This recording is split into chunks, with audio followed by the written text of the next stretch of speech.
AD 451년에 기독교 초기 역사에서 예수 그리스도의 신성과 인성에 대한 교리를 두고 많은 논란이 있었던 시기가 있었습니다. 네스트리오스주의는 예수 그리스도의 신성과 인성을 지나치게 분리해가지고 두 본성을 독립적으로 강조하였고, 에우키데스주의는 예수 그리스도의 신성과 인성을 혼합해가지고 하나의 본성, 그러니까 신성만 또는 신성과 인성이 혼합된 새로운 본성만 있다고 이제 주장하였습니다. 이렇다 보니까 교회들은 큰 혼란과 갈등만 일어났고, 예수 그리스도의 신성과 인성에 대한 이 교리적 내용을 성경적으로 정립해 주어야 했습니다. 그래서 지금의 터키 이스탄불 근처에 있는 칼케돈에서 당시 알려진 기독교 지도자들이 회의를 하게 되었는데, 이것을 칼케돈 회의라고 부릅니다. 이렇게 정리를 했습니다. 그러므로 거룩한 교보들의 지침에 따라서 우리는 모두 하나 되어서 신자들이 다음과 같이 알도록 가르친다. 한 분 그리고 동일한 성자이신 우리 주 예수 그리스도는 완전한 신성과 완전한 인성을 동시에 가지고 계시며 참된 하나님인 동시에 우리 인간과 같은 영혼과 육신으로 이루어진 참된 인간이다. 그분은 신성으로는 성부와 동일한 본체를 가지셨고 인성으로는 우리와 동일한 본체를 가지고 계시다. 모든 면에서 우리 인간과 같으시나 죄는 없으시다.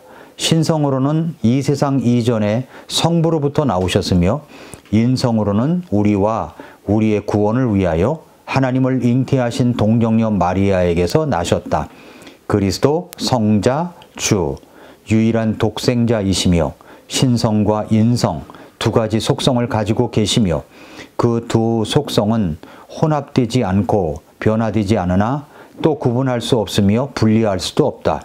그 두 속성은 절대로 연합하여 사라지지 않을 뿐 아니라 각각의 속성이 가지고 있는 특징들은 보존되고 병존하여 하나의 인격과 실존을 형성하며 나뉘거나 분리되는 두 개의 인격이 아니라 한 분이며 동일하신 성자, 말씀이신 독생자 하나님, 주 예수 그리스도이시다.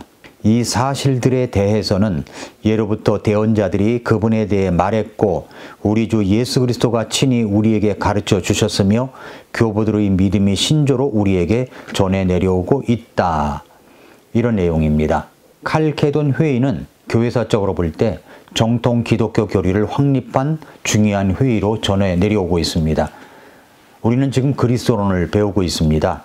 어렵게 느껴지는 교리적 내용이지만 알고 보면 모두 이해할 수 있는 교리적 내용입니다.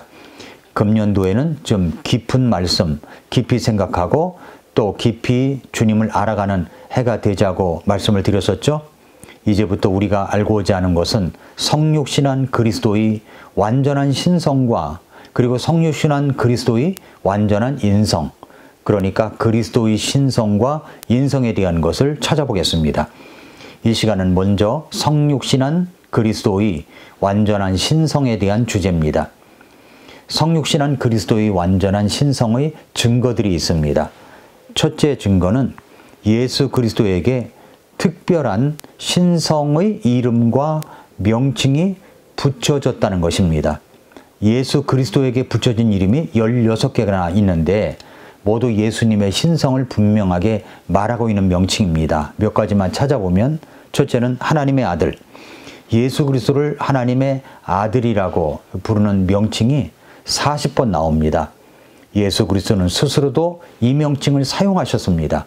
예를 들어서 요한복음 10장 36절에 나는 하나님의 아들이라 하고 말하였다고 해서 하나님께서 거룩히 구별하사 세상에 보내신 자에 대해 너희가 말하기를 네가 신성 모독한다 하느냐? 이 말씀이고요. 예수님은 다른 사람이 자신을 하나님의 아들이라고 부를 때 그것이 사실임을 인정하셨습니다. 마태복음 26장 63절과 64절에 보면은 예수님께서 침묵하심으로 대제사장이 그분께 응답하여 이르되 내가 너에게 살아계신 하나님을 두고 맹세하게 하노니 네가 하나님의 아들 그리스도인지 우리에게 말하라 하매 예수님께서 그에게 이르시되 네가 말하였느니라. 그럼에도 불구하고 내가 너희에게 이르노니 사람의 아들이 권능의 오른쪽에 앉아 있는 것과 하늘의 구름들 가운데서 오는 것을 이제부터 너희가 보리라 하시므로 라고 했습니다. 하나님은 예수 그리스도를 나의 아들이라고 말씀하셨습니다. 마태복음 3장 17절에 보면은 예수님께서 침례를 받으시고 올라오실 때 이렇게 말씀하셨죠. 보라, 하늘로부터 한 음성이 나서 이르시되 이 사람은 내 사랑하는 아들이라 내가 그를 매우 기뻐하노라. 예수 그리스도는 하나님의 아들로 불려졌습니다. 자, 하나님의 아들 이야기고요. 그 다음에 이제 하나님의 독생자라는 말이 5번에 걸쳐서 나옵니다. 요한복음 1장 18절에 보면은 아무도 어느 때나 하나님을 보지 못하였으되 아버지 품속에 계신 독생자께서 그분을 밝히 드러내시느니라 말씀하셨고요. 요한복음 1장 14절에도 말씀이 육신이 되어 우리 가운데 거하심에 우리가 그분의 영광을 보니 아버지의 독생하신 분의 영광이요 은혜와 진리가 충만하더라. 요한복음 3장 16절, 18절, 요한일서 4장 9절에도 나와 있습니다. 또 요한계시록 1장 8절 17절에 보면은 나는 알파와 오메가요 시작과 끝마침이라. 시작과 끝마침이라. 처음이요 마지막이니. 예수님은 처음이요 마지막이다.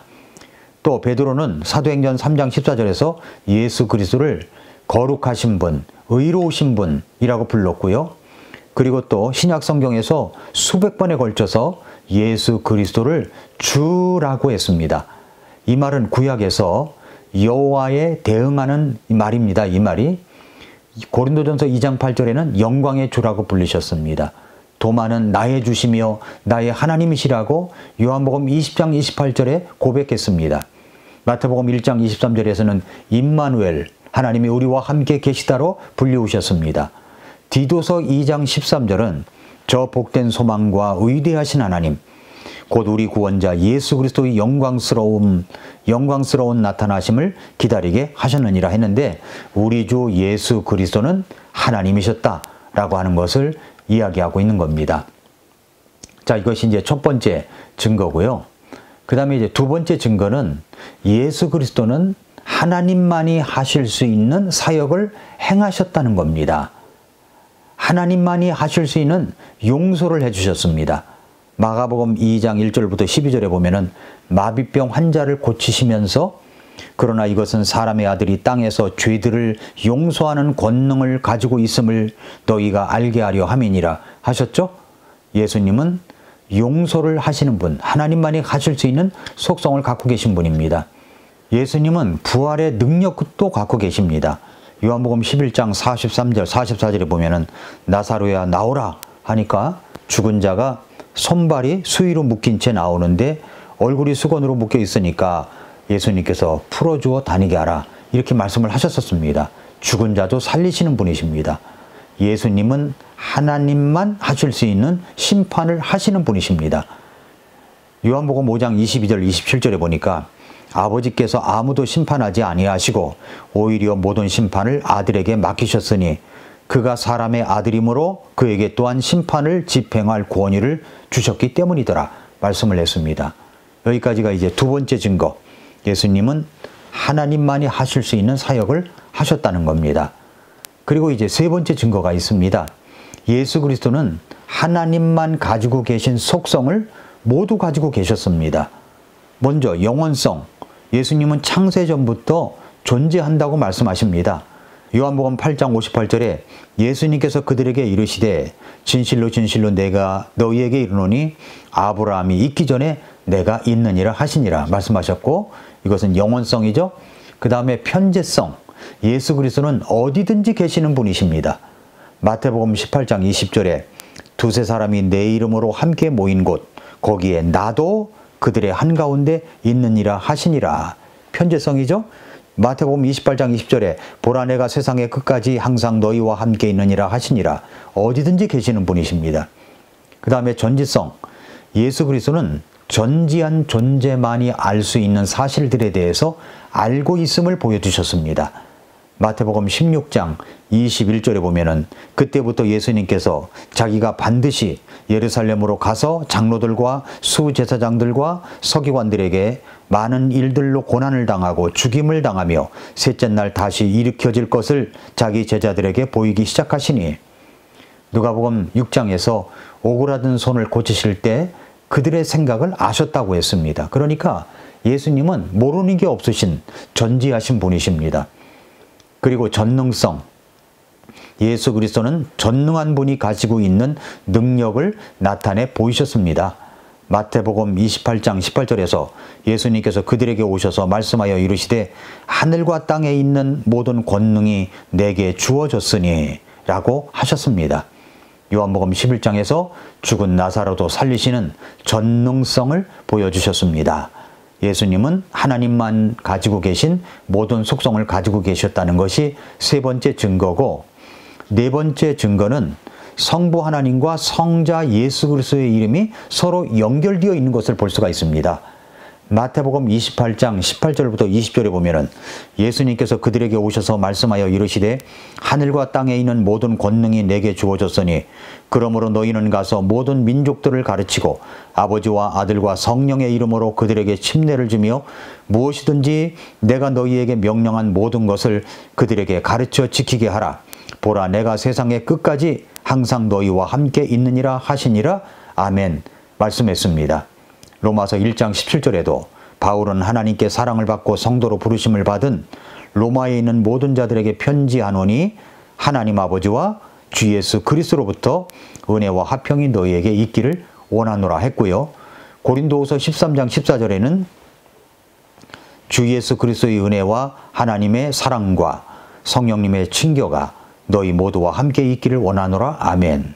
그렇습니다. 이렇게 하나님 아버지와 예수 그리스도가 서로 연결되어 있다는 것을 볼 수가 있습니다.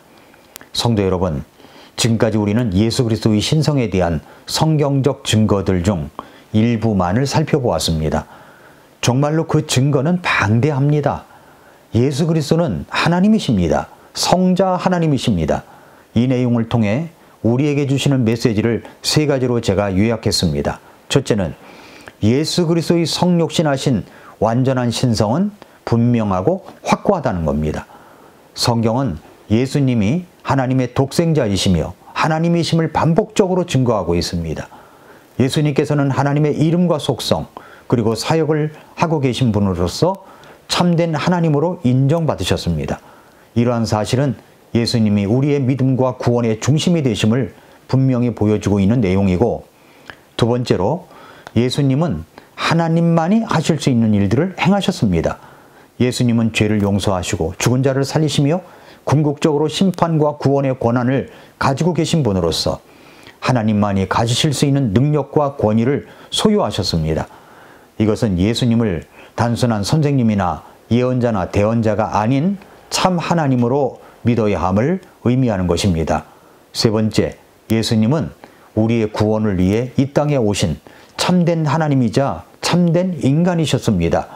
성경은 예수님이 완전한 신성과 완전한 인성을 가지신 분으로 우리의 죄를 대신 짊어지고 구속을 이루기 위해 성육신 하셨음을 강조합니다. 예수님의 신성과 인성은 우리의 구원을 완전하게 이루기 위해서 반드시 필요한 요소였으며 이를 통해서 하나님의 사랑과 은혜가 분명히 드러났습니다. 이 세 가지 메시지는 우리가 예수님을 믿고 그분을 통해 주어진 구원을 더욱 확신하며 그리스도 중심의 신앙을 견고히 세우도록 말씀하시고 있는 겁니다. 다음 시간은 성육신하신 예수 그리스도의 완전한 인성에 대해서 함께 나누도록 하겠습니다. 오늘도 가스펠, 이 복음의 말씀으로 기적의 아침을 열어가는 미라클 모닝이 되시기를 축복합니다.